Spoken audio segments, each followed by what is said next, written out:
Hello friends, कैसे हैं आप लोग। आशा करती होंगी कि अच्छे होंगे। मैं भी अच्छी हूँ। आज मैं सावित्री व्रत कथा के बारे में बताना चाहती हूँ। सावित्री वो थी जिन्होंने सत्यवान को यमराज से छीन कर लाया था। चलिए तो शुरू करते हैं। प्राचीन समय में राजा अश्वपति की पुत्री सावित्री बहुत सुंदर और बुद्धिमान थी।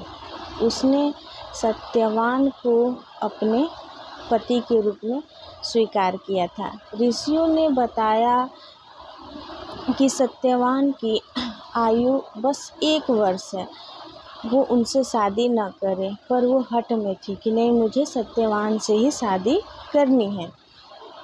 जब वो अपने हठ पे थी तो उनके पिता ने स्वीकृति दे दी और उन दोनों का विवाह करा दिया। सावित्री सत्यवान के घर चली गई। वहाँ वो रहने लगी। सास ससुर की सेवा करने लगी। एक दिन सत्यवान की मृत्यु का समय आया। उस दिन सावित्री वट वृक्ष के नीचे अपने पति के साथ वन में गई थी।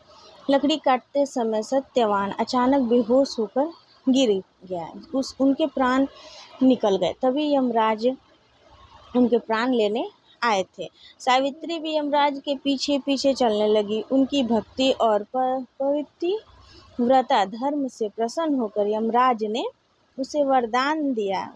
बोला कि क्या चाहती हो, बोलो। उसने अपने सास ससुर की आंखें मांगी। फिर यमराज उसके पति के प्राण को लेकर चलता रहा, तो फिर भी उसके पीछे पीछे सावित्री चलती रही। चलते चलते फिर यमराज ने बोला कि चलो एक और भी वरदान मांग लो, बोलो क्या चाहती हो। उसने कहा कि मेरे सास ससुर के राज्य लौटा दो। यमराज ने उसकी भी स्वीकृति दे दी।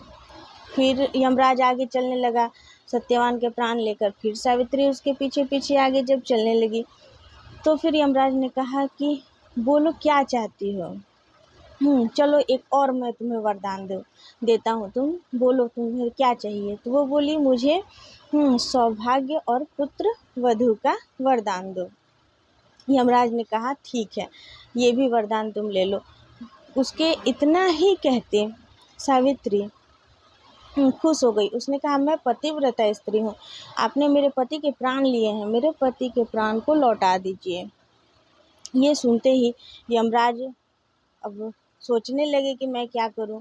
फिर लास्ट में उन्होंने यमराज के प्राण लौटा दिए जिनसे सावित्री बहुत खुश हुई। जब सत्यवान के प्राण आ गए और दोनों जब घर लौटे तो देखे कि उनके सास ससुर की आंखें भी वापस आ गई थी, उनके राज्य भी मिल गए थे।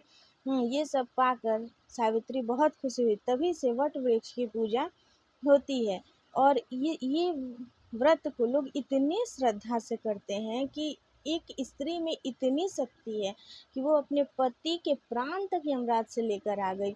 तो एक स्त्री को कभी भी नाजुक नहीं समझना चाहिए। इस कहानी से हमें यही शिक्षा मिली है। आप लोगों को मेरी वीडियो कैसी लगी प्लीज़ ज़रूर कमेंट में बताइएगा और लाइक एंड सब्सक्राइब करिएगा। Thank you.